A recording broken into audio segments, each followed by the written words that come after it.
නමෝ තස්ස භගවතෝ අරහතෝ සම්මා සම්බුද්දස්ස නමෝ තස්ස භගවතෝ අරහතෝ සම්මා සම්බුද්දස්ස නමෝ තස්ස භගවතෝ අරහතෝ සම්මා සම්බුද්දස්ස ත්‍රිසන්නයි ශ්‍රද්ධාවන්ත පින්නතුනි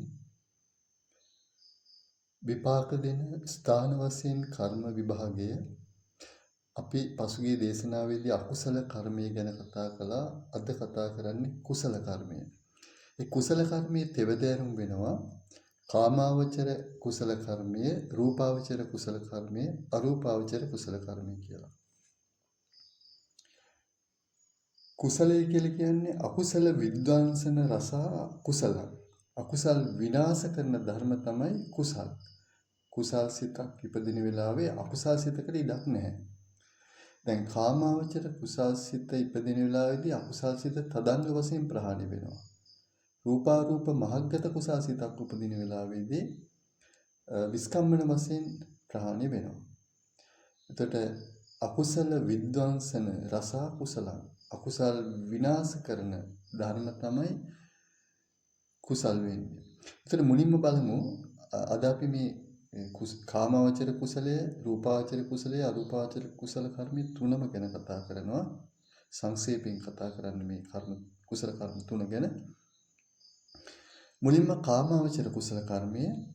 කාමාවචර කුසල කර්මය වෙන්නේ දැන් දාන, සීල, භාවනා, ඊළඟට අපචායන, වෙය්‍යාවච්ච, පත්තිදාන, පත්තානුමෝදන, ධම්ම ශ්‍රවණ, ධම්ම දේශනා, දිට්ඨිච කම්ම කියලා එහෙම තියෙනවානේ දස පුණ්‍ය ක්‍රියා. ඒ දස පුණ්‍ය ක්‍රියා ඒ වගේම දස කුසල කර්මපද ප්‍රාණඝාතයෙන් වැළකීම, සොරකමින් වැරදි කාම සේවනයෙන් වැළකීම, බොරුවෙන් කේලමින් හිස් වචනෙන් පරුස වචනෙන් වැළකීම, අවිජ්ජා ව්‍යාපාද මිත්‍යා දෘෂ්ටියෙන් වැළකීම කියන දස කුසල කර්මපද. එතකොට මේවා තමයි කාමාවචර කුසලය ධර්ම වශයෙන් මහා කුසාසිත 8 තමයි උපදින්නේ.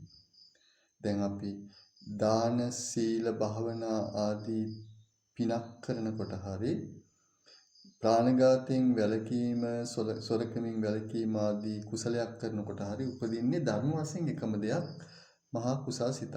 මහා කුසාසිත 8න් එකක්. ඒතර ධර්ම වශයෙන් කාමාවචර කුසලය මහා කුසාසිත 8. ඒ චිතුප්පද 8. සෝමනස්ස සාගත ඥාන සම්ප්‍රයුක්ත අසංකාරික සිත, සෝමනස්ස සාගත ඥාන සම්ප්‍රයුක්ත සසංකාරික සිත, ඒ වගේම සෝමනස්ස සාගත ඥාන විප්‍රයුක්ත අසංකාරික සිත, සෝමනස්ස සාගත ඥාන විප්‍රයුක්ත සසංකාරික සිත කියන සෝමනස්ස සාගත සිත 4යි.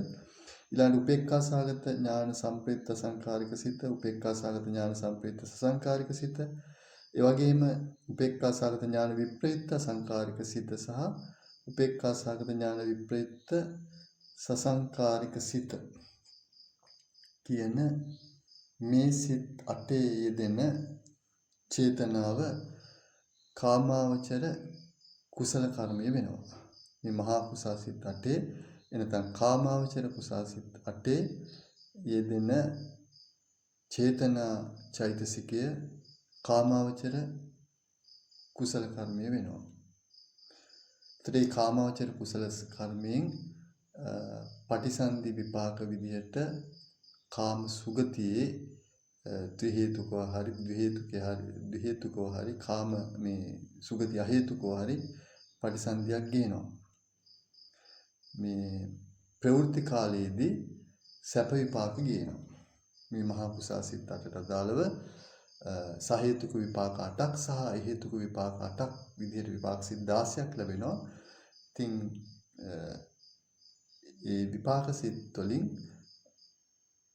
පටිසන්ධි විපාක වශයෙන් කාම සුගතියේ පටිසන්ධියකුත්, ප්‍රවෘත්ති විපාක වශයෙන් ඉෂ්ඨකාන්ත ප්‍රියමනාප සැප විපාක ගෙන දීමකුත් කාමාවචර කුසලයේ කරනවා. ඒතර ඒ කාමාවචර කුසලයේ ඊළඟට රූපාවචර කුසල කර්මය. රූපාවචර කුසල කර්මය වෙන්නේ ධ්‍යාන ධර්ම වශයෙන් ධ්‍යාන 5. විතක්ක, විචාර, ප්‍රීති, සුඛ, ඒකාග්‍රතාව කියන විතක්ක කියන චෛතසිකය, විචාරය කියන චෛතසිකය, ප්‍රීතිය කියන චෛතසිකය, ඒවා ප්‍රකීර්ණක චෛතසික, විතක්ක විචාර ප්‍රීති. ඊළඟ සුඛ කියන්නේ වේදනා චෛතසිකය, ඒක සබ්බචිත්ත සාධාරණ චෛතසිකයක්. ඒකාග්‍රතාව කියන්නේ ඒකාග්‍රතා චෛතසිකය යත් සබ්බචිත්ත සාධාරණ චෛතසිකයක්. මෙන්න මේ චෛතසික පහ විතක්ක විචාර ප්‍රීති සුඛ ඒකාග්‍රතාව, මේ චෛතසික පහ බලවත්ව, ඉතා බලවත්ව සිතක යෙදීමෙන් තමයි අර්පණා සිත, පඨම ධ්‍යාන සිත ලැබෙන්නේ. විතක්ක විචාර ප්‍රීති සුඛ ඒකාග්‍රතාව. දැන් මේවා මේ විතක්ක විචාර ප්‍රීති සුඛ ඒකාග්‍රතාව සාමාන්‍ය සිතකත් උපදිනවා, කාමාවචර සිතකත්. මෙතන මේ බලවත්ව ලැබෙනවා, ඉතා තියුණුව ලැබෙන අවස්ථාවක්. ධ්‍යාන සිතේ මේවා ලැබෙනකොට ධ්‍යානාංග වෙනවා. මේවා වෙන වෙලාවට ධ්‍යානාංග කියන්නේ නැහැ.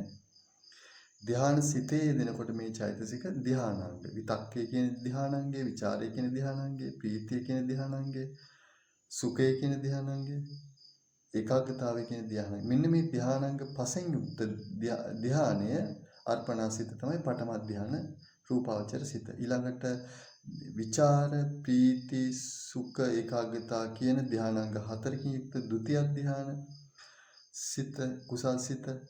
ඊළඟට ප්‍රීති සුඛ ඒකාග්‍රතාව සහිත තතිය ධ්‍යාන කුසල් සිත, රූපාවචර කුසල් සිත. ඊළඟ සුඛ ඒකාග්‍රතාව සහිත චතුත්ථ ධ්‍යාන කුසල් සිත සහ උපේක්ඛා ඒකාග්‍රතාව සහිත පංචම ධ්‍යාන කුසල් සිත කියලා රූපාවචර කුසල් සිත් පහයි. දැන් මේ රූපාවචර කුසල් සිත් වලට අනුරූප විපාකම, සදෘස විපාකම ගේනවා. ඒ කියන්නේ පඨම ධ්‍යානයෙන් නොසිස් පඨම ධ්‍යානයෙන් කලුරිය කළොත් පඨම ධ්‍යාන තලයේ බ්‍රහ්ම ලෝකයක උපදිනවා. එතකොට මේ ධ්‍යානයට අනුරූපම අනිවාර්යෙන් බ්‍රහ්ම ලෝකයක උපතක් ලැබෙන්නේ. මේ දැන් කාමාවචර කුසලයෙන් උපතක් ලැබුණේ කාම සුගතියනේ.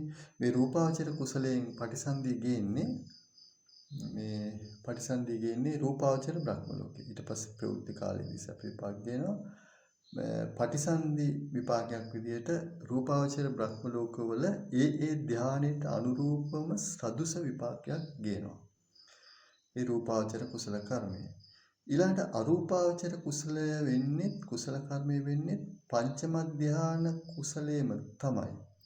දැන් රූපාවචර කුසල කර්මය කියනකොට පඨම ධාන, ဒုတိ ය ධාන, තතිය ධාන, චතුත්ථ ධාන, පංචම ධාන උනානේ. ඒතකොට මේ පංචම ධාන කුසලයේම ආරම්මන ભેදයේ අනුව තමයි මේ අරූපාවචර කුසල කර්මය සිව් වැදෑරුම් වෙන්නේ. අරූපාවචර කුසල කර්මය සිව් වැදෑරුම් වෙනවා. මේ ආකාසානංචායතන ආකාසඤ්ඤායතනය, ඊළඟට විඥානංචායතනය, ආකින්චඤ්ඤායතනය, නේව සංඥා නා සංඥායතනය කියලා. ඒ අරූප සමාපatti හතර, ඒ තමයි අරූපාවචර කුසාසිත හතර. ඉතින් ඒ කුසාසිත වලට අදාළව ඒ අරූප ලෝකේ පටිසන්ධිය ගන්නවා. ඒ ආකාසානංචායතන ධ්‍යානය නම් උපදවල තියෙන ආකාසානංචායතන බ්‍රහ්ම ලෝකේ, අරූප බ්‍රහ්ම ලෝකේ උපදිනවා. ඒ අරූප ධ්‍යානයට අනුරූපම බ්‍රහ්ම ලෝකේ පටිසන්ධිය ගන්නවා. ඉතින් මේ විදිහට කුසල කර්මය, කාමාවචර කුසල කර්මය, රූපාවචර කුසල කර්මය, අරූපාවචර කුසල කර්මය විදිහට මේ ලැබෙනවා. දැන් අපි කතා කළේ විපාක දින ස්ථාන වශයෙන් කර්ම විභාගයේ අකුසල කර්මය, කාමාවචර කුසල කර්මය, රූපාවචර කුසල කර්මය, අරූපාවචර කුසල කර්මය කියලා. අපි මේ දේශනාවෙන් කර්ම විභාගයේ දේශනා මාලාව අවසන් කරනවා. අපි ලබන දේශනාවේ ඉඳලා සාකච්ඡා කරන්නේ බුද්ධ ශාසනික විද්‍යාමාන වන දීර්ඝතම විදර්ශනා භාවනා ක්‍රමය, මහා විදර්ශනා භාවනාව. එක පංච උපාදානස්කන්ධයේ එක ස්කන්ධයක්, රූපස්කන්ධය ගත්තොත් එක ස්කන්ධයක් 40 ආකාරයකට විදර්ශනා කරන භාවනා ක්‍රමය. රූපස්කන්ධය 40 ආකාරයකට, වේදනාස්කන්ධය, සංඥා ස්කන්ධය, සංස්කාර ස්කන්ධය, විඥාන ස්කන්ධය කියන මේ එක එක ස්කන්ධයක් 40 ආකාරයේ බැගින් කරන ණය විපස්සනාව, මහා විදර්ශනා භාවනාව තමයි ලබන දේශනාව විදලා සාකච්ඡා කරන්නේ. ඒකට කියනවා චත්තාලිසාකාර මහා විපස්සනාව කියලා. චත්තාලිසාකාර කියන්නේ 40 ආකාර. එක ස්කන්ධයක්. එක ස්කන්ධයක් 40 ආකාරයක් බැගින් විදර්ශනාව තමයි කරන විදර්ශනාව තමයි අපි ලබන දේශනාව විදලා සාකච්ඡා කරන්නේ. ඉතින් විශේෂ විදර්ශනා භාවනා ක්‍රමයක් විශේෂ විදර්ශනා භාවනාවක් මේ මහා විදර්ශනා භාවනාව අතිපූජනීය රේණුකාණී පින්නත් ස්වාමීන් වහන්සේගේ චත්තාලිසාකාර මහා විපස්සනා භාවනා පොත ඇසුරු කරගෙන තමයි අපි මහා විදර්ශනා භාවනාව ලබන දේශනාව විඳලා සාකච්ඡා කරන්න පටන් ගන්න. සම්මා සම්බුදු සරණයි.